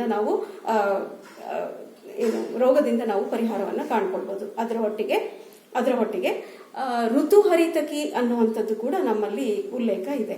ಈ ಋತುಹರಿತಕಿ ಏನಪ್ಪಾ ಅಂತ ಹೇಳಿದ್ರೆ, ಹರಿತಕಿ ಅಂತ ಹೇಳಿದ್ರೆ ಅಳಲೆಕಾಯಿ, ಕನ್ನಡದಲ್ಲಿ ಅದನ್ನ ಅಳಲೆಕಾಯಿ ಅಂತ ಹೇಳ್ತೇವೆ. ಈ ಅಳಲೆಕಾಯಿಯ ಪುಡಿಯನ್ನ ನಾವು ಋತುಗಳಿಗೆ ಅನುಸಾರವಾಗಿ ಅನುಪಾನದ ಜೊತೆಗೆ ತಗೊಳ್ತೇವೆ. ಅನುಪಾನ ಅಂದ್ರೆ ಏನು? ನಾವು ನೀರಿನೊಟ್ಟಿಗೆ ತಗೊಳ್ತೇವ, ಏನು ಜೇನುತುಪ್ಪದ ಒಟ್ಟಿಗೆ ತಗೊಳ್ತೇವ, ಶುಂಠಿ ಪುಡಿಯೊಳಗೆ ತಗೊಳ್ತೇವ. ಈ ಒಂದು ಮುಖ್ಯ ದ್ರವ್ಯಕ್ಕೆ ಅದರ ಜೊತೆನಲ್ಲಿ ಏನು ಸಹಯೋಗದಲ್ಲಿ ನಾವು ತಗೊಳ್ತೇವೆ ಅದಕ್ಕೆ ನಾವು ಅನುಪಾನ ಅಂತ ಹೇಳ್ತೇವೆ. ಸೊ ಹರಿತಕಿ ಏನಿದೆ ಅಳಲೆಕಾಯಿ, ಆ ಪುಡಿಯನ್ನ ಈಗ ವರ್ಷಾ ಋತು ನಡೀತಾ ಇರೋ ಕಾರಣ ಈ ವರ್ಷಾ ಋತುವಿನಲ್ಲಿ ಸೈಂಧವ ಲವಣದ ಜೊತೆಗೆ ತಗೊಳ್ಬೇಕು ಅಂತ ಹೇಳಿದ್ದಾರೆ. ಹೀಗೆ ಋತುಗೆ ಅನುಸಾರವಾಗಿ ನಾವು ಅನುಪಾನದ ಜೊತೆಗೆ ತಗೊಂಡೆವು ಅಂತ ಹೇಳಿದ್ರೆ ನಮ್ಮಲ್ಲಿ ರೋಗ ನಿರೋಧಕ ಶಕ್ತಿ ಹೆಚ್ಚಾಗ್ತದೆ. ಹಾಗೆ ಇದು ರಸಾಯನವಾಗಿ ಕೆಲಸ ಮಾಡ್ತದೆ. ಕೊರೋನಾ ರೋಗ ಬಂದಾಗ ಮತ್ತೆ ಕೊರೋನಾ ರೋಗದಿಂದ ಮುಕ್ತರಾದ ಮೇಲೆ ಅವರ ಊಟದ ಪದ್ಧತಿ ಹೇಗಿರಬೇಕು ಅನ್ನುವಂತಹ ವಿಚಾರ ಬಂದಾಗ ಆಯುರ್ವೇದ ಯಾವಾಗಲೂ ಹೇಳ್ತದೆ ಹಿತ ಆಹಾರ ಮತ್ತೆ ಅಹಿತ ಆಹಾರ ಅನ್ನುವಂಥದ್ದು ವಿಚಾರವಾಗಿ. ಹಿತ ಆಹಾರ ಅಂತ ಹೇಳಿದ್ರೆ ಯಾವುದು ನಾವು ಹೇಳ್ತೇವೆ ಹಿತ ಅಂತ ಹೇಳಿ? ಹಿತ ಅಂದ್ರೆ ಬಹಳ ಸಂತೋಷ ಕೊಡುವಂಥದ್ದು ಅಥವಾ ನಮಗೆ ಸುಖವನ್ನು ಕೊಡುವಂಥದ್ದು ಇರ್ತದೆ. ಯಾವುದನ್ನ ನಾವು ಹೇಳ್ತೇವೆ ಅಂತ ಹೇಳಿದ್ರೆ ನಮ್ಮ ಶರೀರ ಮತ್ತು ಮನಸ್ಸಿಗೆ ಯಾವುದು ಸುಖ ಕೊಡುತ್ತದೋ ಮತ್ತೆ ನಮ್ಮಲ್ಲಿ ಇರುವಂತಹ 3 ದೋಷಗಳೇನಿದಾವ, ವಾತ ಪಿತ್ತ ಕಫ ಅನ್ನೋದು, ಈ ದೋಷಗಳನ್ನ ಸಮತೋಲನವಾಗಿ ಇಡ್ಲಿಕ್ಕೆ ಸಾಧ್ಯ ಆಗ್ತದೆ. ಮತ್ತೆ ನಮ್ಮ ಶರೀರ ಯಾವುದರಿಂದ ಮಾಡಲ್ಪಟ್ಟಿದೆ ಅಂತಂದ್ರೆ ಸಪ್ತಧಾತುಗಳಿಂದ ಮಾಡಿರುವಂಥದ್ದು. ಈ ಸಪ್ತಧಾತುಗಳ ಪೋಷಣೆ ಸರಿಯಾಗಿ ಮಾಡ್ತದೆ. ಮತ್ತೆ ಮಲಾದಿಗಳು ನಾವು ಊಟ ಮಾಡಿದಂತ ನಂತರ ಪಚನ ಕ್ರಿಯೆ ನಡೆದ ನಂತರ ಮಲಗಳ ಉತ್ಪನ್ನ ಆಗ್ತದೆ. ಈ ಮಲ ಉತ್ಪನ್ನ ಆಗುವಂಥದ್ದು ಮತ್ತೆ ಆ ಮಲವನ್ನ ಹೊರಗಡೆ ವಿಸರ್ಜನೆ ಮಾಡುವಂತಹ ಕ್ರಿಯೆಗಳು ಸರಿಯಾಗಿ ಸಮಯದಲ್ಲಿ ನಡೀತಾ ಇತ್ತಪ್ಪ ಅಂತ ಹೇಳಿದ್ರೆ ಅದನ್ನ ನಾವು ಆಹಾರ ಅಂತ ಹೇಳ್ಬಿಟ್ಟು ಹೇಳ್ತೇವೆ. ಹಾಗೆ ಅಹಿತ ಆಹಾರ ಅಂತ ಹೇಳಿದ್ರೆ ಬಹಳಷ್ಟು ಎಕ್ಸಾಂಪಲ್ಗಳು ಇವತ್ತಿನ ದಿವಸ ಸಿಗ್ತವ ನಮ್ಗೆ. ಅಹಿತ ಆಹಾರ ಅಂತ ಹೇಳಿದ್ರೆ ಯಾವಾಗಲೂ ಊಟ ಮಾಡುವಂಥದ್ದು, ಏನೇನೋ ಊಟ ಮಾಡುವಂಥದ್ದು, ಇದೇ ಬೇಕು ಊಟ ಮಾಡಬೇಕು ಅಂತ ಹೇಳಿ ಇದೇ ಪದಾರ್ಥ ಇರಬೇಕು ಅನ್ನೋವಂಥದ್ದು ಕಾನ್ಸೆಪ್ಟ್ ಇಲ್ಲ. ಅದು ಪ್ಯಾಕ್ಡ್ ಫುಡ್ ಇರ್ಬೋದು, ಫಾಸ್ಟ್ ಫುಡ್ ಇದಿರ್ಬೋದು, ಆಮೇಲೆ ಫ್ರೈಡ್ ಫುಡ್ಸ್ ಇದಿರ್ಬೋದು, ಡೀಪ್ ಫ್ರೈಡ್ ಫುಡ್ಸ್, ಇಂಥದನ್ನೆಲ್ಲ ನಾವು ಅಹಿತ ಆಹಾರ ಅಂತ ಹೇಳ್ತೇವೆ. ಮತ್ತೆ ಹೆಚ್ಚು ಖಾರ, ಉಪ್ಪು, ಹುಳಿ ಅನ್ನುವಂಥದ್ದನ್ನ ನಮ್ಮ ಆಹಾರದಲ್ಲಿ ಸೇವನೆ ಮಾಡಿದ್ವಿ ಅಂತ ಹೇಳಿದ್ರೆ ಅದು ಶರೀರಕ್ಕೂ ಅಹಿತವಾಗಿರ್ತದೆ ಮತ್ತು ಮನಸ್ಸಿಗೂ ಕೂಡ ಅಹಿತವಾಗಿರ್ತದೆ. ಸೊ ಇಂಥ ಎಲ್ಲ ಆಹಾರದ ಪದ್ಧತಿಗಳನ್ನ ನಾವು ಫಾಲೋ ಮಾಡಿದ್ರೆ ಬಹುಶಃ ನಮಗೆ ಯಾವುದೇ ರೀತಿಯಾದಂತಹ ರೋಗಗಳು ಬರಲಿಕ್ಕೆ ಸಾಧ್ಯ ಇಲ್ಲ. ಅದರಲ್ಲಿ ಕೂಡ ಕೊರೋನಾ ರೋಗದಿಂದ ಮುಕ್ತರಾದ ನಂತರ ನಮ್ಮ ಆಹಾರ ಹೇಗಪ್ಪ ಅಂತಂದ್ರೆ ಹಿತ ಆಹಾರ, ಮಿತ ಆಹಾರ ಮತ್ತೆ ಋತುವಿಗೆ ತಕ್ಕನಂತಹ ಆಹಾರವನ್ನ ಸೇವನೆ ಮಾಡುವಂಥದ್ದು. ಹಿತ ಆಹಾರ ನಿಮ್ಗೆ ಗೊತ್ತಾಯ್ತು. ಈಗ ಮಿತ ಆಹಾರ ಅಂತ ಹೇಳಿದಾಗ ಮಿತ ಅಂತ ಹೇಳಿದ್ರೆ ಒಂದು ಪ್ರಮಾಣ ಅಂತ ಹೇಳ್ತೇವೆ. ಈ ಪ್ರಮಾಣ ನಮ್ಮ ಆಹಾರದಲ್ಲಿ ಎಷ್ಟಿರಬೇಕು ಅಂತ ಹೇಳಿದ್ರೆ ನಮಗೆ ಯಾವುದೇ ರೀತಿಯಾದಂತಹ ಆಯಾಸ ಅಥವಾ ತೊಂದರೆಯನ್ನ ಉಂಟು ಮಾಡದೇ ಇರುವಂತಹ ಆಹಾರನ ನಾವು ಮಿತ ಅಂತ ಹೇಳ್ತೇವೆ. ನಂತರ ಋತು ಆಹಾರ ಅನ್ನುವಂಥದ್ದು ವಿಶೇಷವಾಗಿರುವಂಥದ್ದು. ಈ ಋತು ಆಹಾರ ಅಂತ ಹೇಳಿದ್ರೆ ಯಾವ್ಯಾವ ಋತುನಲ್ಲಿ ನಮಗೆ ಯಾವ್ಯಾವ ರೀತಿಯಾದಂತಹ ಕಾಯಿ ಪಲ್ಯಗಳು, ಹಣ್ಣು ತರಕಾರಿಗಳು ಸಿಗ್ತವೋ ಅದನ್ನ ಬಳಕೆ ಮಾಡಿ ನಾವು ಆಹಾರವನ್ನ ಸಿದ್ಧನೆ ಮಾಡುವಂಥದ್ದು. ಇದನ್ನ ನಾವು ಋತು ಆಹಾರ ಅಂತ ಅಂದ್ಬಿಟ್ಟು ಹೇಳ್ತೇವೆ. ಸೊ ಇದು ಋತುಗೆ ತಕ್ಕನಾದಂತಹ ಆಹಾರವನ್ನ ನಾವು ಸೇವನೆ ಮಾಡೋದ್ರಿಂದ ರೋಗಗಳನ್ನ ನಾವು ದೂರ ಇಡಬಹುದಾಗಿರ್ತದೆ. ಇದನ್ನು ವಿಶೇಷವಾದಂತಹ ಒತ್ತಡವನ್ನ ಯಾಕೆ ಕೊಡ್ತಾ ಇದ್ದೀನಿ ನಾನು ಅಂತ ಹೇಳಿದ್ರೆ ನಮ್ಗೆ ಇವತ್ತಿನ ದಿವಸ ಯಾವ ಋತುವಿನಲ್ಲಿ ಯಾವ ತರಕಾರಿ ಕಾಯಿ ಪಲ್ಯಗಳು ನಮಗೆ ಸಿಗ್ತವ ಅನ್ನುವಂಥದ್ದು ವಿಚಾರ ಮರ್ತೋಗಿದೆ. ಯಾಕಂದ್ರೆ 365 ದಿವಸ ಕೂಡ ನಮಗೆ ಎಲ್ಲಾ ರೀತಿಯಾದಂತಹ ತರಕಾರಿ ಹಣ್ಣುಗಳು ನಮಗೆ ಲಭ್ಯವಿರ್ತದೆ. ಹಾಗಾಗಿ ನಮ್ಗೆ ಯಾವ್ದು ಬೇಕೋ ಅದನ್ನ ತಗೊಳ್ತಾ ಇರ್ತೇವೆ. ಹಾಗಲ್ಲ, ಪ್ರಕೃತಿನೇ ನಿರ್ಧಾರ ಮಾಡಿದೆ ಯಾವ ಋತುವಿನಲ್ಲಿ ನಾನು ಯಾವ ರೀತಿಯಾದಂತಹ ಹಣ್ಣುಗಳನ್ನ ತರಕಾರಿಗಳನ್ನ ಉತ್ಪತ್ತಿ ಮಾಡಬೇಕು ಅನ್ನೋವಂಥದ್ದು. ಸೊ ಅದಕ್ಕೆ ತಕ್ಕನ ಹಾಗೆ ನಾವು ತಗೊಳ್ಳುವಂಥದ್ದು. ಇನ್ನೂ ಒಂದು ಅಂತ ಹೇಳಿದ್ರೆ ನಾವು ಯಾವ ದೇಶಕ್ಕೆ ಸೀಮಿತವಾಗಿದ್ದೇವೆ ಆ ದೇಶಕ್ಕೆ ಸಂಬಂಧಪಟ್ಟಂತಹ ಆಹಾರ ಪದ್ಧತಿಗಳನ್ನ, ವಿಹಾರ ಪದ್ಧತಿಗಳನ್ನ ಪಾಲಿಸುವುದರೊಳಗೆ ಆಯುರ್ವೇದ ಹೇಳ್ತದೆ. ಸೊ ಹಾಗಾಗಿ ನಮ್ಮ ಒಂದು ವಾತಾವರಣದಲ್ಲಿ ಯಾವ ಬೆಳೆಗಳು ಬೆಳೀತದೆ ಅದೇ ಬೆಳೆ ನಮ್ಮ ಶರೀರಕ್ಕೆ ಸೂಕ್ತವಾಗಿರ್ತದೆ. ನಮ್ಮ ವಾತಾವರಣದಲ್ಲಿ ಮತ್ತೆ ನಮ್ಮ ದೇಶದಲ್ಲಿ ಯಾವ ರೀತಿಯಾದಂತಹ ತರಕಾರಿ ಹಣ್ಣುಗಳು ಬೆಳೀತವೋ ಅದು ಮಾತ್ರ ನಮಗೆ ಪೂರಕವಾಗಿ ಇರಲಿಕ್ಕೆ ಸಾಧ್ಯ ಆಗ್ತದೆ. ಹಾಗಾಗಿ ಇದನ್ನೇ ನಾವು ಉಪಯೋಗ ಮಾಡೋದ್ರಿಂದ ನಾವು ಸಾಕಷ್ಟು ರೋಗಗಳನ್ನ ದೂರ ಇಡಬಹುದಾಗಿರುತ್ತೆ. ಕೊರೋನಾ ಒಂದೇ ಅಲ್ಲ, ಸಾಕಷ್ಟು ರೋಗಗಳನ್ನ ನಾವು ದೂರ ಇಡಬಹುದು.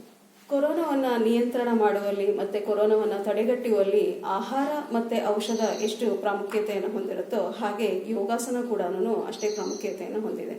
ನಿತ್ಯವೂ ಕೂಡ ಯೋಗಾಸನ ಮಾಡೋದ್ರಿಂದ ಬಹಳಷ್ಟು ಲಾಭಗಳನ್ನು ನಾವು ನೋಡ್ತೇವೆ. ಅದರಲ್ಲಿ ಕೊರೋನಾದಲ್ಲಿ ವಿಶೇಷವಾಗಿ ಈ ಪುಪ್ಪುಸಕ್ಕೆ ಮತ್ತೆ ಜೀರ್ಣಾಂಗ ಕ್ರಿಯೆಗಳಿಗೆ ಸಂಬಂಧಪಟ್ಟಂತಹ ಅಂಗಗಳಿಗೆ ಸಂಬಂಧಪಟ್ಟಂತಹ ಯೋಗವನ್ನು ಮಾಡುವಂಥದ್ದು ಅಷ್ಟೇ ಲಾಭವನ್ನು ಕೊಡ್ತದೆ.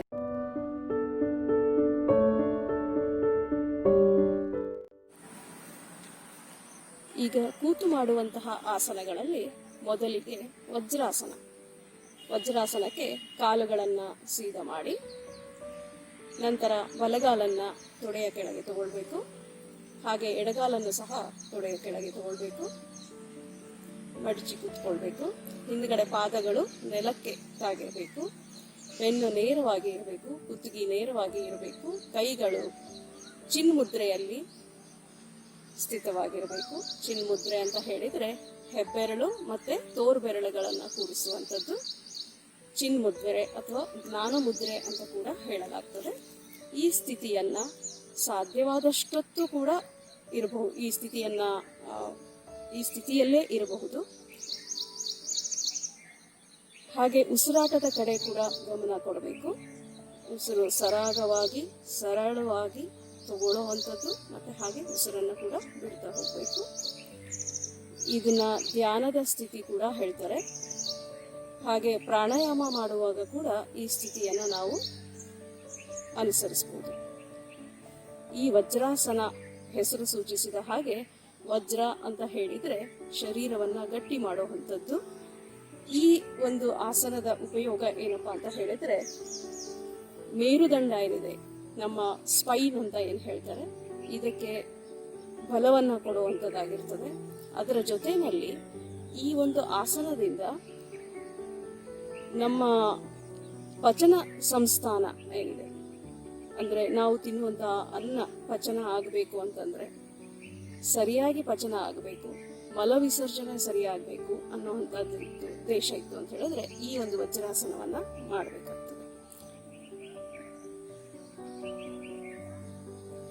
ಇದರ ಒಂದು ಆಸನ ಹೇಗಿದೆ ಅಂತ ಹೇಳಿದ್ರೆ, ನಾವು ಸಾಮಾನ್ಯವಾಗಿ ಯೋಗ ಮಾಡುವಾಗ ಹೊಟ್ಟೆ ಖಾಲಿ ಇರಬೇಕು, ಊಟ ಮಾಡಿದ ಒಂದು 2.5 ಅಥವಾ 3 ಗಂಟೆಯ ನಂತರ ಆಸನಗಳನ್ನ ಮಾಡಬೇಕು ಅಂತ ಹೇಳ್ತೇವೆ. ಆದರೆ ವಜ್ರಾಸನದಲ್ಲಿ ಮಾತ್ರ ಊಟ ಮಾಡಿದ ನಂತರ ಕೂಡ ಈ ಸ್ಥಿತಿಯನ್ನ ನಾವು ಹೊಂದಿದ್ವಿ ಅಂತ ಹೇಳಿದ್ರೆ ಅನ್ನ ಸರಿಯಾಗಿ ಪಚನವಾಗ್ತದೆ. ಹಾಗಾಗಿ ಊಟ ಆದ ನಂತರ ಕೂಡ ಮಾಡಬಹುದಾದಂತಹ ಆಸನಗಳಲ್ಲಿ ಒಂದಾದಂಥದ್ದು ವಜ್ರಾಸನ. ಈಗ ಉಷ್ಟ್ರಾಸನ. ಅದಕ್ಕೆ ಕಾಲನ್ನ ಮೊದಲು ಸೀದಾ ಮಾಡಿ ಕುತ್ಕೊಳ್ಬೇಕು. ನಂತರ ಬಲಗಾಲನ್ನ ಮಡಚಿಕೊಳ್ಬೇಕು. ಹಾಗೆ ಎಡಗಾಲನ್ನು ಕೂಡ ಮಡಚಿ ಕೂತ್ಕೊಳ್ಬೇಕು. ಇದು ವಜ್ರಾಸನದ ಸ್ಥಿತಿ. ಈ ವಜ್ರಾಸನದ ಸ್ಥಿತಿಯಿಂದ ಉಷ್ಟ್ರಾಸನ ಸ್ಥಿತಿಗೆ ಹೋಗೋಣಂತೆ. ಮೊಣಕಾಲಿನ ಮೇಲೆ ನಿಲ್ಲಬೇಕು. ನಿಧಾನವಾಗಿ ಉಸಿರು ತಗೊಳ್ತಾ ಮೊಣಕಾಲಿನ ಮೇಲೆ ನಿಲ್ಲಬೇಕು. ನಂತರ ಹಾಗೆ ಉಸಿರು ತಗೊಳ್ತಾ ಕೈಗಳನ್ನ ಸೊಂಟದ ಮೇಲೆ ತಗೊಳ್ಬೇಕು. ಸೊಂಟಕ್ಕೆ ಬಲವನ್ನ ಕೊಡಬೇಕು. ನಂತರ ಉಸಿರು ಬಿಡುತ್ತಾ ಹಿಂದುಗಡೆ ಹೋಗಬೇಕು. ಸೊಂಟದಿಂದ ಹಿಂದೆ ಬಾಗಬೇಕು. ಈ ಸ್ಥಿತಿಯೊಳಗೆ ಕನಿಷ್ಠ 5 ಬಾರಿ ಉಸಿರಾಟವನ್ನ ಮಾಡಬೇಕು. ಇದು ಅರ್ಧ ಉಷ್ಟ್ರಾಸನ. ವಾಪಸ್. ಈಗ ಪೂರ್ಣ ಉಷ್ಟ್ರಾಸನ. ಕೈಗಳನ್ನ ಮೇಲೆ ತಗೊಂಡು ಹಿಂದ್ಗಡೆ ಹಿಮ್ಮಡಿಯನ್ನ ಹಿಡಿದುಕೊಳ್ಳಬೇಕು.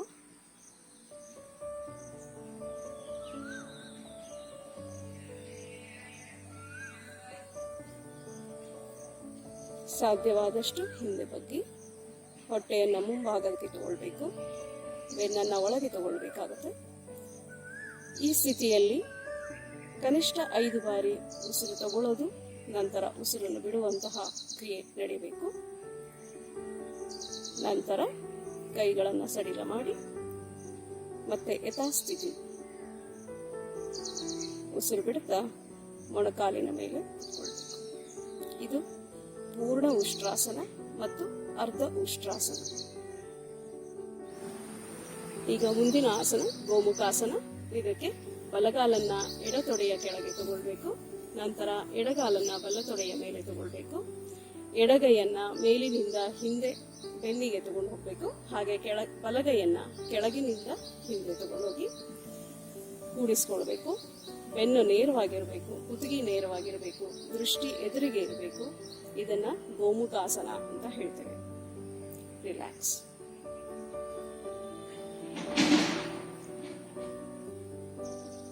ಹಾಗೆ ಇದು ಕಾಂಪ್ಲಿಮೆಂಟರಿ ಆಸನ ಕೂಡ ಮಾಡಬೇಕಾಗ್ತದೆ. ಈಗ ಎಡಗಾಲನ್ನ ಬಲತೊಡೆಯ ಕೆಳಗೆ ತಗೊಳ್ಳಿ. ಬಲಗಾಲನ್ನ ಎಡತೊಡೆಯ ಮೇಲೆ ತಗೊಳ್ಳಿ. 2 ಮೊಣಕಾಲುಗಳು ಒಂದರ ಮೇಲೆ ಒಂದು ಇರಬೇಕು. ಪಾದಗಳು ನೆಲಕ್ಕೆ ಇರಬೇಕು. ಈಗ ಬಲಗೈಯನ್ನು ಮೇಲಿನಿಂದ ಹಿಂದೆ ತಗೊಳ್ಬೇಕು. ಎಡಗೈಯನ್ನು ಕೆಳಗಿನಿಂದ ಹಿಂದೆ ತಗೊಳ್ಬೇಕು. ಬೆನ್ನು ನೇರವಾಗಿರಬೇಕು, ದೃಷ್ಟಿ ನೇರವಾಗಿರಬೇಕು. ಸರಳವಾಗಿ ಉಸಿರಾಟವನ್ನು ಮಾಡ್ತಾ ಇರಬೇಕು. ಕನಿಷ್ಠ 5 ಬಾರಿ ಉಸಿರನ್ನು ತಗೊಳ್ಳೋದು, ಉಸಿರನ್ನು ಬಿಡುವಂಥದ್ದು. ರಿಲ್ಯಾಕ್ಸ್. ಕಾಲುಗಳನ್ನು ಸೀದಾ ಮಾಡಿ ನೇರವಾಗಿ ಕೂತ್ಕೊಳ್ಳಿ. ಆರಾಮ.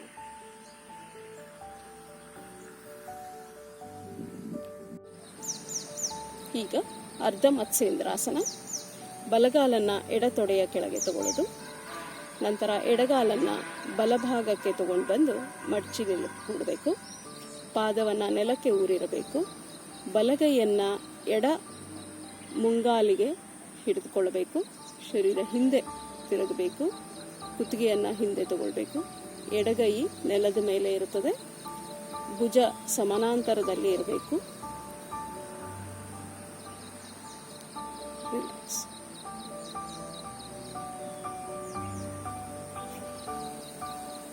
ಇದು ಕೂಡ ಕಾಂಪ್ಲಿಮೆಂಟರಿ ಆಸನ ಆಗಿರುತ್ತದೆ. ಈಗ ಎಡಗಾಲನ್ನು ಬಲ ತೊಡೆಯ ಕೆಳಗೆ ತಗೊಳ್ಳಿ. ಬಲಗಾಲನ್ನು ಮಡಚಿ ಎಡಭಾಗಕ್ಕೆ ತಗೊಳ್ಬೇಕು. ನಂತರ ಎಡಗೈನಿಂದ ಮುಂಗಾಲನ್ನು ಹಿಡಿದುಕೊಳ್ಬೇಕು. ಬಲಗೈ ಹಿಂದೆ ಇರುತ್ತದೆ. ಶರೀರ ಹಿಂದೆ ವಾಲಬೇಕು. ದೃಷ್ಟಿ ಹಿಂದೆಗಡೆ ಇರಬೇಕು. ಉಸಿರಾಟ ಸರಾಗವಾಗಿ ನಡಿಬೇಕು. ರಿಲ್ಯಾಕ್ಸ್.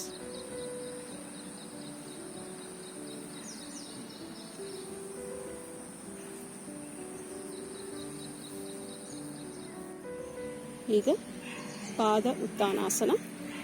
2 ಕಾಲುಗಳನ್ನು ನೆಲದಿಂದ 30 ಡಿಗ್ರಿ ಅಂತರದಲ್ಲಿ ಇಟ್ಕೊಳ್ಬೇಕು. ಹಾಗೆ ಸೀದಾ ಉಸಿರು ತಗೊಳ್ತಾ ಮೇಲೆ 90 ಡಿಗ್ರಿ ತನಕ ಹೋಗಬೇಕು. ಈ ಸ್ಥಿತಿಯಲ್ಲಿ ನಾರ್ಮಲ್ ಆಗಿ 5 ಬಾರಿ ಉಸಿರಾಟವನ್ನು ಮಾಡಬೇಕು. ಉಸಿರು ತಗೊಳ್ಳೋದು, ಉಸಿರು ಬಿಡೋವಂಥದ್ದು. ನಂತರ ಉಸಿರು ಬಿಡ್ತಾ ಪಾದಗಳನ್ನು ನೆಲಕ್ಕೆ ತರಬೇಕು. ಹೀಗೆ ಮಾಡೋದ್ರಿಂದ ಹೊಟ್ಟೆಯ ಮೇಲೆ ಮತ್ತು ಸೊಂಟದ ಮೇಲೆ ಒತ್ತಡವನ್ನು ಹಾಕಲಾಗ್ತದೆ. ಈಗ ಮುಂದಿನ ಆಸನ ಪವನ ಮುಕ್ತಾಸನ. ಈ ಪವನ ಮುಕ್ತಾಸನವನ್ನು ಮಾಡುವ ವಿಧಾನ: 2 ಕಾಲುಗಳನ್ನು ಹೊಟ್ಟೆಯ ಮೇಲೆ ತಗೊಳ್ಬೇಕು, ಮಡ್ಚ್ಕೊಳ್ಬೇಕು. ಕೈಗಳಿಂದ ಮೊಣಕಾಲನ್ನು ಬಿಗಿಯಾಗಿ ಹಿಡ್ಕೊಳ್ಬೇಕು. ಹೊಟ್ಟೆಗೆ ಸಾಧ್ಯವಾದಷ್ಟು ಒತ್ತಡವನ್ನು ಕೊಡ್ತಾ ಹೋಗಬೇಕು ಕಾಲಿನಿಂದ. ಮತ್ತು ತಲೆಯನ್ನು ಮೇಲೆ ಎತ್ತಿ ಹಣೆಯನ್ನು ಮೊಣಕಾಲಿಗೆ ತಾಗಿಸುವ ಪ್ರಯತ್ನವನ್ನು ಮಾಡಬೇಕು. ಈ ಸ್ಥಿತಿಯಲ್ಲಿ ಉಸಿರಾಟ ನಾರ್ಮಲ್ ಆಗೇ ಇರಬೇಕು. 5 ಬಾರಿ ಉಸಿರು ತಗೊಳ್ಳೋದು, ಉಸಿರು ಬಿಡುವಂಥದ್ದನ್ನು ಮಾಡಿ ನಂತರ ಉಸಿರನ್ನು ಬಿಡುತ್ತಾ ಕಾಲುಗಳನ್ನು ನೇರ ಮಾಡಿ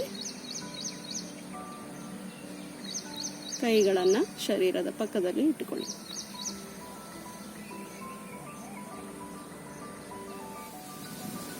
ಈಗ ಮಲಗಿ ಮಾಡುವಂಥ ಆಸನಗಳಲ್ಲಿ ಮೊದಲಿಗೆ ಭುಜಂಗಾಸನ. ಭುಜಂಗಾಸನವನ್ನು ಮಾಡುವ ವಿಧಾನ: ಕೈಗಳನ್ನು ಭುಜದ ಪಕ್ಕದಲ್ಲಿ ಇರಿಸಬೇಕು. ಉಸಿರನ್ನು ತಗೊಳ್ತಾ ಶರೀರವನ್ನು ಮೇಲೆ ಎತ್ತಬೇಕು. ಕುತ್ತಿಗೆ ಹಿಂದೆ ಹೋಗಬೇಕು. ಹೀಗೆ ಮಾಡೋದ್ರಿಂದ ಕುತ್ತಿಗೆ, ಎದೆ ಮತ್ತು ಹೊಟ್ಟೆಯ ಮೇಲೆ ಒತ್ತಡ ಬೀಳುತ್ತದೆ. ಈ ಸ್ಥಿತಿಯಲ್ಲಿ ಕನಿಷ್ಠ 5 ಬಾರಿ ಉಸಿರಾಟವನ್ನು ಮಾಡಬೇಕು. ನಂತರ ಉಸಿರನ್ನು ಬಿಡುತ್ತಾ ಮುಂದೆ ನೆಲಕ್ಕೆ ಹಣೆಯನ್ನು ತಾಗಿಸಬೇಕು. ಕೈಗಳನ್ನು ಸಡಿಲ ಮಾಡಬೇಕು.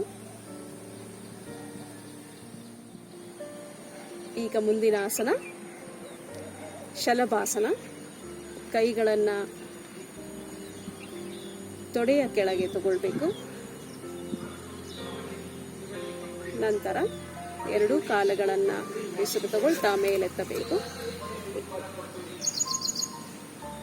ಸಾಧ್ಯವಾದಷ್ಟು ಮೇಲೆ ತಗೊಳ್ಬೇಕು. ಈ ಸ್ಥಿತಿಯಲ್ಲಿ ಕನಿಷ್ಠ 5 ಬಾರಿ ಉಸಿರಾಟವನ್ನು ಮಾಡಬೇಕು.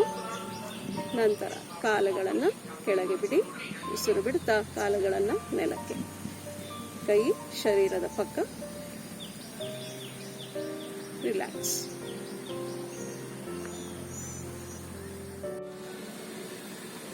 ಈಗ ಮುಂದಿನ ಆಸನ ಧನುರಾಸನ. ಈ ಧನುರಾಸನವನ್ನು ಮಾಡುವ ವಿಧಾನ: ಕಾಲುಗಳನ್ನು ಮಡಚಿ ಕೈಗಳಿಂದ ಹಿಡಿಯಬೇಕು. ಮುಂಗಾಲನ್ನು ಭದ್ರವಾಗಿ ಇಟ್ಕೊಳ್ಬೇಕು. ನಂತರ ಮುಂಗಾಲನ್ನು ಎತ್ತಬೇಕು ನೆಲದಿಂದ. ಹಾಗೆ ತಲೆಯನ್ನು ಕೂಡ ಈಗ ಪ್ರಾಣಾಯಾಮದಲ್ಲಿ ಮುಖ್ಯವಾಗಿ ಅನುಲೋಮ ವಿಲೋಮ, ಕಪಾಲಭಾತಿ, ಭಸ್ತ್ರಿಕಾ ಪ್ರಾಣಾಯಾಮ, ಭ್ರಾಮರಿ, ನಾಡಿ ಶುದ್ಧಿ ಪ್ರಾಣಾಯಾಮ, ಹೀಗೆ ಹಲವಾರು ರೀತಿಯಾದಂತಹ ಪ್ರಾಣಾಯಾಮಗಳಿದೆ. ಮೊದಲಿಗೆ ನಾವು ಅನುಲೋಮ ವಿಲೋಮ ಪ್ರಾಣಾಯಾಮವನ್ನು ಮಾಡೋಣ. ಕುಂಭಕ ಸಹಿತ ಅನುಲೋಮ ವಿಲೋಮ ಪ್ರಾಣಾಯಾಮವನ್ನು ಮಾಡೋದ್ರಿಂದ ಹೆಚ್ಚು ಲಾಭವನ್ನು ನಾವು ಪಡೆಯಬಹುದಾಗಿದೆ. ಈ ಅನುಲೋಮ ವಿಲೋಮ ಮಾಡುವ ವಿಧಾನ, ಮೊದಲಿಗೆ ವಿಷ್ಣು ಮುದ್ರೆಯಲ್ಲಿ ಕೈಯನ್ನು ಇಟ್ಕೊಳ್ಬೇಕು. ವಿಷ್ಣು ಮುದ್ರೆ ಅಂತ ಹೇಳಿದರೆ ತೋರ್ಬೆರಳು ಮತ್ತು ಮಧ್ಯ ಬೆರಳನ್ನು ಮಡಚಿ ಹೆಬ್ಬೆರಳನ್ನು ಬಲ ಮೂಗಿನ ಮೇಲೆ ಇಟ್ಕೊಳ್ಬೇಕು, ಬಲ ಹೊಳ್ಳೆಯ ಮೇಲೆ, ಮತ್ತು ಉಂಗುರದ ಬೆರಳನ್ನು ಎಡ ಹೊಳ್ಳೆಯ ಮೇಲೆ ಇಟ್ಕೊಳ್ಬೇಕಾಗತ್ತೆ. ಇದು ವಿಷ್ಣು ಮುದ್ರೆ. ಈಗ ಎಡಗಡೆಯಿಂದ ಉಸಿರನ್ನು ತಗೊಳ್ಬೇಕು. ಎಡಭಾಗವನ್ನು ಮುಚ್ಚಿ ಬಲಗಡೆಯಿಂದ ಉಸಿರನ್ನು ಹೊರಗಡೆ ಹಾಕಬೇಕು.